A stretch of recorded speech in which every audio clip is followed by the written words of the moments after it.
want to bring in Dr. Manish Garg now, an emergency medicine physician and co-founder of World Academic Council of Emergency Medicine. Doctor, thanks so much for being with us. I actually want to begin with something we're expecting President Biden to announce later this week. He's going to be talking tomorrow about new guidelines from the CDC when it comes to mask wearing. Apparently, we're expecting the CDC to update those guidelines, especially for people who have been fully vaccinated. If they do indeed lift the mandate to wear masks or the recommendation to wear masks outside, what's your feeling on that, given the fact that we are still very far away from herd immunity? So thank you, Alexis, Sibile, and Anjali. The opinions expressed are my own. My feel on it is, I guess I approach it with caution. I think it's important that we are able to get to a point where we can resume our normal activities of daily living. However, the cases of what we're seeing happen in India and certainly what we're seeing in Michigan that's happening right now are a little bit troubling. And I know outside, and I think we all know outside from a public health perspective, how important it is to have ventilation and that the risk transmission is really, really low. However, if you take a look at Michigan, there's some real concern there. There's a number of 20 to 40-year-olds that they're finding that are requiring oxygen, that are getting admitted, that are put on life support. And, the CDC has shown slight increases in infections from the people who are in their ages 30 to 40. So a lot of this is coming from the UK variant. And I think that what we're starting to see in a number of these different countries is the mutation off of that UK variant is there. So I think it is important that we're able to get to a good place with vaccines and with a good place with these recommendations about masks. But I mean, I don't know. I guess I approach it very cautiously. Doctor, I wanted to touch on the Johnson & Johnson vaccine. So now officials are saying it's safe, you can use it, but fewer than 1 in 4 Americans who have not been vaccinated would actually consider taking that vaccine, even though it's just one shot. Do you think officials have more explaining to do to build trust in explaining? I know it's just a few cases where there were the blood clots, but explain why that happened at all.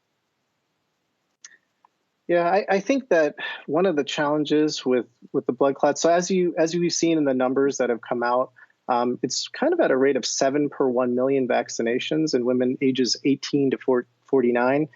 And then basically like 0.9 per 1 million in women that are ages 50 and older. And I think they've been able to identify 15 cases of these rare blood clots. And it's important to note that this is a combination of blood clots plus the fact that platelets that we have in our body, which are used to cause clotting, that those numbers have come down. So it's an entity that's new. I think it was good that the CDC and the FDA did this investigation. I think one of the challenges that people are having is just the phrase, the overabundance of caution. We saw what happened in Europe with AstraZeneca, how blood clots and how, a pause really, really compromised the approach for vaccination in the country.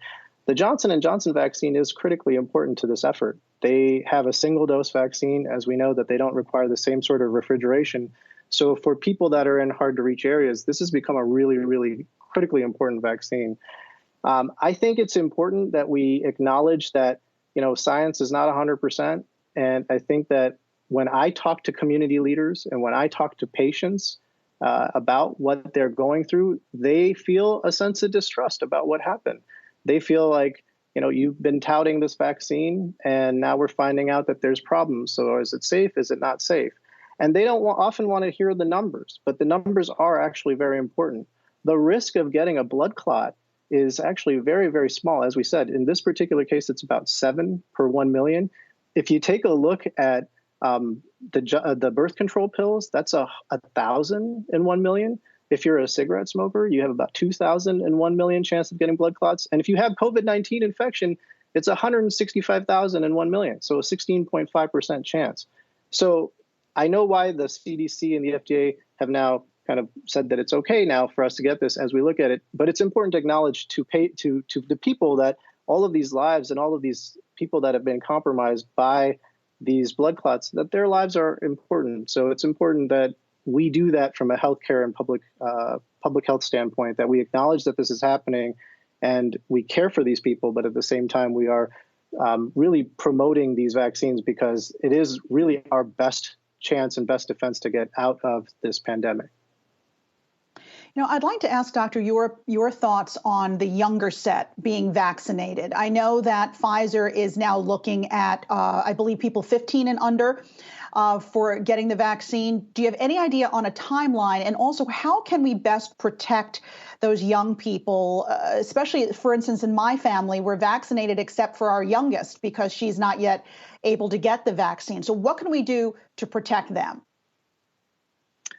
So, yeah, thanks, Alexis. I think families are at a very interesting moment in this pandemic because you have some family members that are at higher risk, i.e. that some are vaccinated, some have kids. I'm in a similar boat. I have 3 kids who are under the age for vaccination.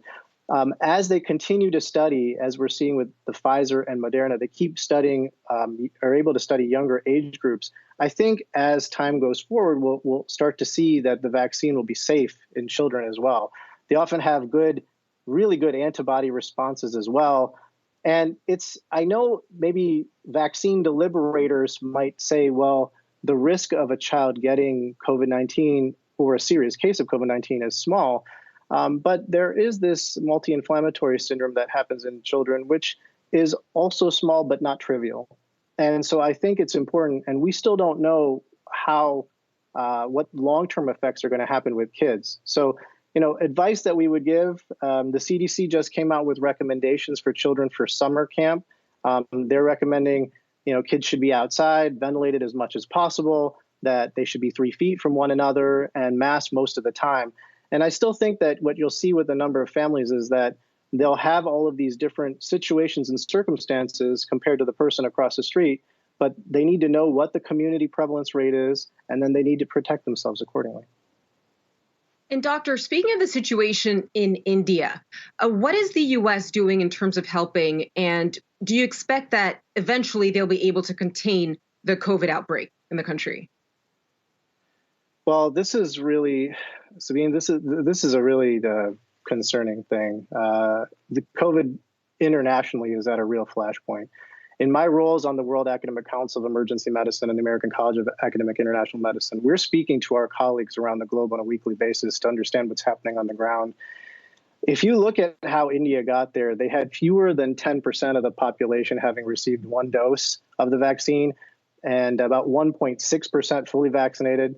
They began to relax measure. They had intersecting bubble events like political and religious holidays. That confluence could easily happen here as well in this country, depending on the community, because we have a large amount right now circulating of the UK variant. When you look at the skyrocket that's happened in India, it's the B1617 variant that's there. It has a couple different mutations. These mutations are requiring more antibody to protect against infection. Now, we know that a person who has been vaccinated has a much higher level of antibody than even somebody with natural infection. So it's really imperative that we get vaccines out to the different countries.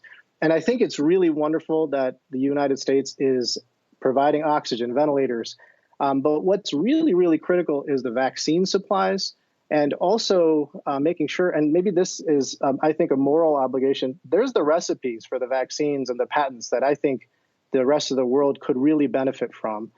And so, India has the Serum Institute. They're able to produce tons of vaccines. I think what's lost in this is that India also provides vaccines for a lot of the rest of the world. And so Africa will not get vaccines because India right now will not be able to deliver vaccines to them. And so I think it's really important because we've learned that if we have mutations and we end up having these variants, that if that happens in one part of the world, it's just as easily to be able to come over to us in the United States. So I think it's not just a strategic response, but a moral imperative to be able to do that. And I think that what we've learned from this process is that if we can help out these other places, we can actually save ourselves both like time in quarantine as well as money and as well as just the livelihood of the rest of the world. This is a global problem. Indeed it is. Dr. Manish Garg, thanks so much for being with us and for those insights today. We appreciate it.